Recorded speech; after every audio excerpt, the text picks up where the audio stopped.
ఇక రైతు భరోసా కోసం satellite survey రాష్ట్రంలో సాగులో ఉన్న భూములకే రైతు భరోసా ఇవ్వాలని నిర్ణయించిన ప్రభుత్వం ఆ వివరాలను పక్కాగా లెక్కించాలని భావిస్తున్నది. ఇందుకోసం శాటిలైట్ సర్వే చేపట్టనుంది. రిమోట్ సెన్సింగ్ డేటా ఆధారంగా సాగు విస్తరణాన్ని లెక్కగట్టే వివిధ కంపెనీల ప్రతినిధులతో సంప్రదింపులు జరుగుతున్నాయి. మరి రైతు భరోసా మరి సంక్రాంతి నుంచి అని చెప్పేసి అన్నారు. సంక్రాంతికి ఇంకా 15 రోజుల టైం కూడా లేదు. మరి ఎప్పుడు శాటిలైట్ సర్వే చేస్తారు, ఎప్పుడు మరి అది ఇస్తారనేది కూడా చూడాల్సినటువంటి అంశం. మరి అది ఇస్తారా, మరి ఇయ్యరా, దాని కథ ఏంది, దాని లెక్కేందో అర్థం కానటువంటి పరిస్థితి. చూద్దాం. దానికి సంబంధించినటువంటి కంటిన్యూషన్ వార్త కూడా ఒకసారి చూసేటువంటి ప్రయత్నం చేద్దాం. ఎందుకంటే అది రైతులకు సంబంధించినటువంటి వార్త కాబట్టి. ఇగో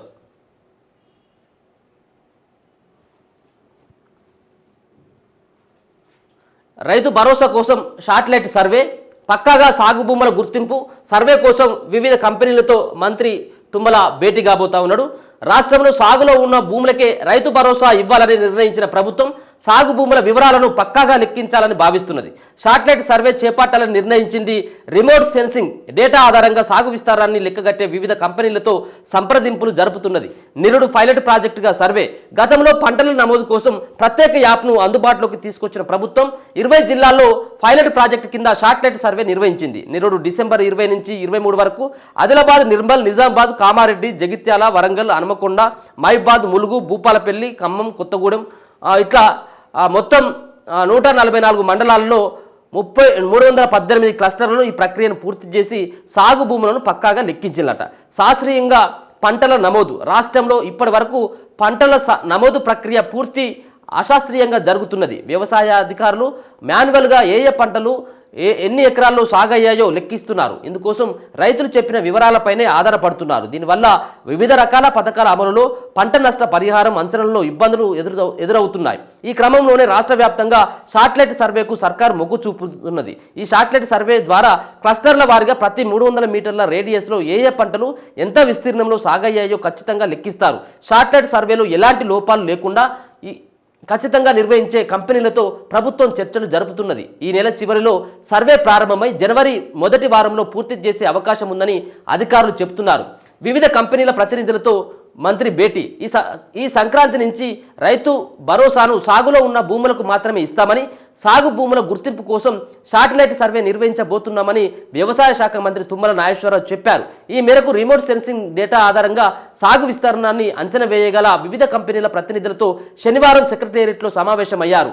ఏఈఓల ద్వారా ఎప్పటికప్పుడు రైతు వారీగా సాగు వివరాలను నమోదు చేస్తామని, ఖచ్చితత్వం కోసం గ్రామాల్లో సర్వే నెంబర్ల వారీగా సాగు భూముల విస్తీర్ణం, అందులో ఏ పంట ఎంత విస్తీర్ణంలో సాగైందో వివరాలు సేకరిస్తామని మంత్రి తెలిపారు. రైతు భరోసాతో పాటు పంటల బీమా అమలు, పంటల స్థితి, ఎదుగుదల, చీడపీడలను గుర్తించడం, వరదలు, తుఫాన్ల వల్ల జరిగే పంట నష్టాన్ని అంచనా వేయడానికి కూడా ఇదే టెక్నాలజీ వినియోగిస్తామన్నారు. కాగా ఇప్పటికే తాము రూపొందించిన పంటల వివరాలను వివిధ కంపెనీల ప్రతినిధులు పవర్ పాయింట్ ప్రజెంటేషన్ ద్వారా మంత్రికి వివరించారు. సాగుకు అనువుగాని ప్రాంతాలను డిజిటల్ మ్యాప్స్ ద్వారా వివరించారు. పంటలకు వచ్చే చీడపీడలను గుర్తించేందుకు ఏఐ టెక్నాలజీతో రూపొందించిన మోడల్స్ను గురించి కూడా నిన్న ఆయనకు వివరించడం జరిగింది వ్యవసాయ శాఖ మంత్రి తుమ్మల నాగేశ్వరరావు. మొత్తానికైతే మాత్రం ఒక పక్కాగా రైతు భరోసాను అమలు చేయాలి. వాళ్ళు చేసినటువంటి వాగ్దానం ఏదైతే ఉందో 7,500 రూపాయలకు సంబంధించింది సంక్రాంతి నుంచి రైతుల అకౌంట్లో పడుతుందని చెప్పేసి అయితే చెప్తా ఉన్నారు. మరి సంక్రాంతికి పడుతుందా, దీంట్లో కూడా ఎన్ని కొర్రీలు ఉంటాయి, ఇప్పటి వరకు విధి విధానాలు లేవు. ఏ విధంగా ఇస్తారు, ఎన్ని ఎకరాలకు ఇస్తారు? సరే, చెట్లకు, పుట్టలకు, గుట్టలకు వాటికి ఇవ్వద్దు. మనం కూడా వద్దని చెప్తా ఉన్నాం. గత సర్కారులో హైవే సంబంధించిన రోడ్లకు సైతం కూడా రైతు బంధు ఇచ్చిండు. మీరు పక్కాగా సంబంధించినటువంటి డాటాను ఏ విధంగా తీసుకుంటారు, ఎన్ని ఎకరాలకు అనేది ఇప్పటివరకు కూడా స్పష్టంగా చెప్పట్లేదు. 7.5 ఎకరాలకని ఒకసారి, 10 ఎకరాలకని ఒకసారి. మరి భూమి ఉన్నటువంటి రైతులకు సాగయ్యేటువంటి భూములకు, మరి దాదాపు సాగయ్యేటువంటి భూముల కంటే 20 ఎకరాలు ఉన్నటువంటి అతను కూడా సాగు చేస్తూ ఉంటాడు భూమి. మరి వాళ్ళకు కూడా ఇస్తారా, లేకపోతే దానికి ఏమన్నా కట్ ఆఫ్కు సంబంధించినటువంటి ఏమైనా పెడతారా లేదనేది దానిపైన ఇప్పటివరకు చెప్పలేదు. కేవలం ఇంకొక 15 రోజులు మాత్రమే టైం ఉంది సంక్రాంతికి. మరి విధి విధానాలే ఇప్పటివరకు మీరు నిర్ణయించినప్పటికీ ఏ విధంగా రైతు భరోసాను ఇస్తారు, ఇది ప్రజల్లో వచ్చేటువంటి సందేహం. ఇంకా ఇప్పటికి కూడా మీరు ఇంకా శాటిలైట్ తోటి మేము సర్వే చేస్తూ ఉన్నాం సంబంధించిన పంట కోసం అంటే ఇది ఇప్పట్లో అయ్యేటట్టుగా అయితే కనబడట్లేదు. సరే, ఏదేమైనప్పటికీ కూడా రైతులకు సంబంధించినటువంటి మీరు ఇచ్చినటువంటి మాట ప్రకారం రైతు భరోసాను ఇవ్వాల్సిందే. ఇప్పటికే ఒక దఫా ఎగ్గొట్టినటువంటి 7,500 రూపాయలను సైతం కూడా మీరు వాళ్ళ అకౌంట్లో కూడా వేయాల్సినటువంటి అవసరం ఉన్నది.